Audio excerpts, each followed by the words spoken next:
Good morning, good afternoon, good evening. Hello, creepy friends. Welcome to Slams and Bobs. Do you like the blue Thunderbird-esque blanket that is actually from the Disney store? It's cold in this house. Do you know why it's cold? Our gas is off.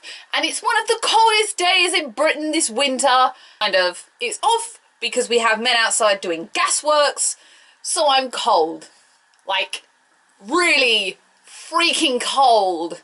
Like, really cold. I feel the cold ridiculously. Like, even in the summer, I can be freezing.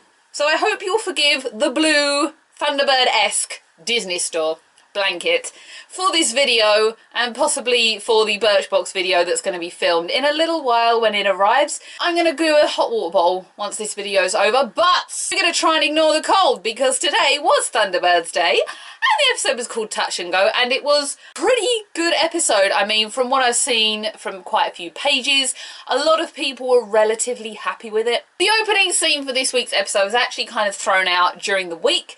So we saw KO in pursuit of someone, and she eventually gets them, and then when she gets back to Thunderbird Base, Scott tells her off for getting too close to the enemy because they're not the law.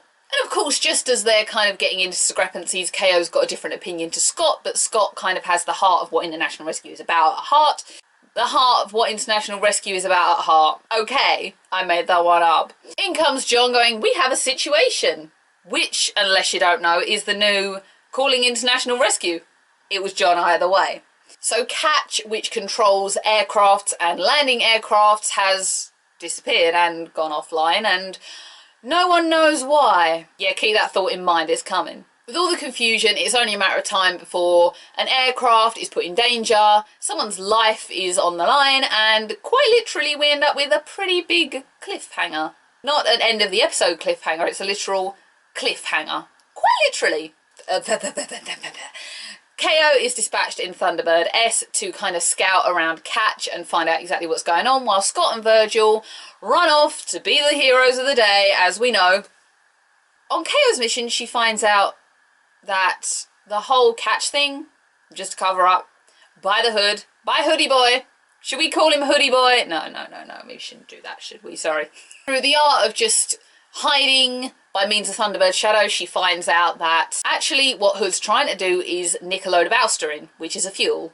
And he later on will try and completely lie his way out of why he's got it, but really he's just trying to get it to sell it to the highest bidder, which in true Hood fashion is a true Hood trait. KO wants to go and confront the Hood, which John tells her not to do, which she's not supposed to do, so of course this is exactly what she goes to do. She takes out quite a few of his lovely little masked minions. I like those masks. Didn't anybody like those cool, sinister Hood minion masks? They should sell those, I think. While Scott and Virgil are busy saving the pretty lady from nearly dying in her aircraft, which she's been knocked unconscious in anyway, the main focus really, because I felt like the actual rescue with Scott, Virgil and this nice lady was kind of secondary to what was going on with KO and the Hood. KO eventually finds the Hood and confronts him, and they kind of stalk each other around, and he goes on and babbles about why he wants the Alsterin, which we know. And then KO is surrounded by about 4 or 5 of his minions, which he obviously didn't knock out. We think to us, I was sitting there thinking, oh my god, leave it as a double parter and have him grab KO, because that would be fun. But of course that didn't happen. KO manages to jump her way and completely separate the Alsterin from the Hood's ship, and then try and take it down herself to land it. In this time, of course, KO is now in a lot of danger because Thunderbird S was not designed to be a carrier craft. It's not Thunderbird 2. So she ends up shorting out her engines and basically falling to the ground with Scott going, in his ship. It was so sweet seeing him worry like that, can I just say? Like, Virgil's nowhere to be seen, and Scott's like, oh my god, KO's gonna die! Alan should have done this, can I just say? It's supposed to be him and KO in love, but he wasn't there. I don't know why he wasn't there. So with Scott a little bit behind, KO's falling with kind of John and Brains in her ear, but then comes an absolute first time ever thing. We cue the fanfare for first time ever. The Hood saves KO from death. And Scott's just as confused as we are. I don't know how to feel about that either. Still kind of indifferent thinking about it now because it's not in the Hood's nature to save. I can only think He's saved because of the familial tie, but beyond that, why did he save her? Does he think he can turn her against the boys? I don't know. We've got about 2 or 3 episodes left. It could all kick off. It's all going to kick off. We know that. A lot of you are pleased with this episode because it got a chance to really show what Thunderbird S can do, because beyond its creation and beyond its showing, several episodes ago, we're going to say like 20 episodes ago here, we've not really seen it do anything. It's just kind of been there and it's been, oh, Thunderbird S. Same with KO. She hasn't done as much as we'd like. So it's nice to kind of see her getting to do something for once in her life, mainly Thunderbird S, because it shows that what Thunderbird S is a scout craft. It is designed to be invisible. It's by far the quietest Thunderbird craft I've ever seen. And it's not designed to be a rescue craft. It's designed to be the one that kind of goes in and secures and assesses the danger. Something that we would expect Scott or Virgil to do, but something that could probably go in, but maybe not at the same speed, so maybe she couldn't get there first. I don't know, I'm just theorising here. Ironically, the craft itself is nothing like the character of KO, who is kind of brash, wants to go in and kind of throw caution to the wind when it comes to the danger. I think this is a good point to say that this is not the Tintin Carano we used to know. This is a completely different side, and I think it's kind of a time where we sit there and say this isn't Tintin, this is KO. I know they're supposed to be one and the same. I know that obviously they couldn't use the name Tintin because the Adventures of Tintin didn't like that, and, you know, screw them for not letting them use the name Tintin, but in the long term, I'm kind of happy about it now, because I've always said to you guys, Gerry Anderson was quite ahead of his time with different things he did. One of the main things I always come back to is the angels in Captain Scarlet. You know, women, although as much as you had the Royal Air Force, my nan was in the Royal Air Force, but she was in the Royal Air Force, I think. Don't hold me to that.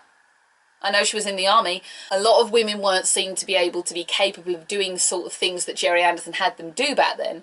The essence of Tintin in the original was being kind of Jeff Tracy's assistant, PA, kind of maid in a way, without being mean. She was always typing out his letters and doing everything for him. I'm not saying that as a negative, don't get me wrong there. That's how we knew Tintin to be. It's more a reality these days to see that the women are doing what the men can do. Not that I want her to sit back and pour tea, okay? I'm just going to say that I love her being quite so kick-ass. It's kind of cool. But I think I'm going to say now, this is KO and this is Tintin, and that is how I feel about that.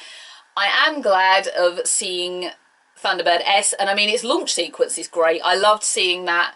The way that they've incorporated that, the way that they've kind of thought through how Thunderbird S would launch from Tracy Island, because obviously you've got the main ones we know. Thunderbird 3 comes up from the middle of Tracy Island, Thunderbird 1 will come up from the pool, Thunderbird 2 launches from there, Thunderbird 4 obviously launches from Thunderbird 2. So it was good to see that they kind of had this aspect of it where she's kind of in a same dock to Scott, but yet she kind of comes up from the side and will launch down and jump up from kind of like a cliff. I loved seeing that, and I think if that is made into the Tracy Island toys, I have not seen this, so I don't know, that would be a pretty cool feature. Main thing I think every fan needs to take away from this been watching is that we finally got to see KO and Thunderbird S participate in something, and something bigger. I mean, we saw her do something with Alan, and I think episode 2 or 3 with Thunderbird 3. This was kind of KO's big moment, and it definitely showed. And I'd be lying if I didn't say that I didn't think that what happened at the very start of the episode, the Alsterin, the thing with the hood and everything else, is definitely coming into what's going to happen in the big finale. I do not know what's going to happen. I have looked nothing up. I have not read any spoilers. I sometimes read the brief Wikipedia episode guide, but beyond that, I know diddly squib, and I'm quite happy knowing diddly squib because I don't like spoiling things. This episode also had a lot more John. Yes, I'm happy it had a lot more John. I've been missing my John. I think I maybe like John too much as a character, but you know. We live in a little fantasy world on this channel, it's fine. It was good to see Eos back as well. We haven't seen Eos for a very, very long time, and they just had this quite cute little bit of banter about them. Eos was definitely kind of one of the new things that worked. Obviously, when Max came in with brains, we all just sat there and went, Eos we all liked. I think it was a unanimous thing that Eos we all enjoyed. This was a really fast-paced episode, and as I say, has come to acclaim from what I've seen this morning, what I've seen said, and from what other people have voiced via, especially the Facebook group I'm part of. It did get me thinking, though.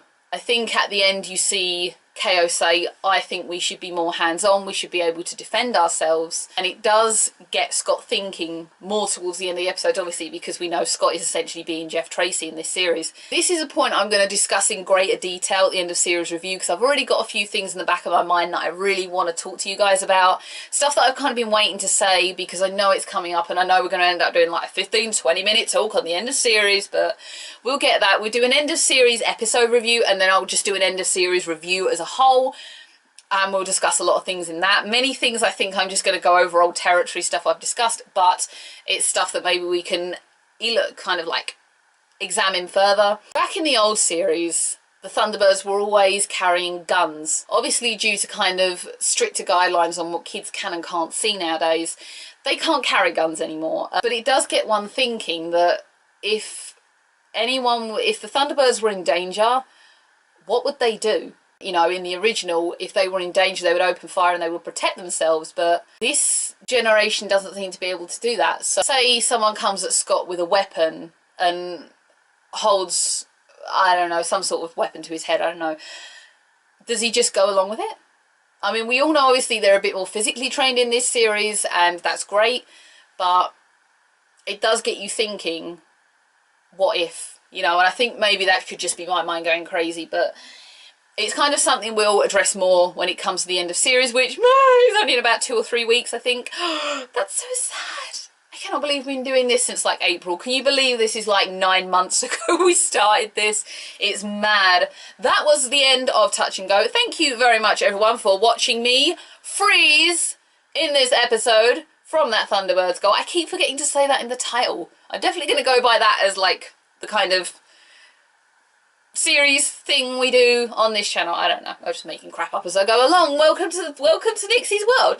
That's what Nixie does on Slams and Bobs, creates rubbish. If anyone would like to subscribe, please do. If you would like to share the video, please do. If you would like to comment, I am always loving what you guys say. Sometimes I forget things, or sometimes I mistake things. That's fine. If you want to correct me, never mind. I will see everyone again next week for the next episode of Thunderbirds. We've been quite good for the last couple of weeks on getting these out quite quickly, but I don't know what's going to happen next week. I don't know where I'll be, what I'll be doing, so it could be that we get delayed until Monday, Tuesday again. If it does, I'm sorry, it happens, but I will see everybody again. Hopefully I'll be warmer by then. Bye.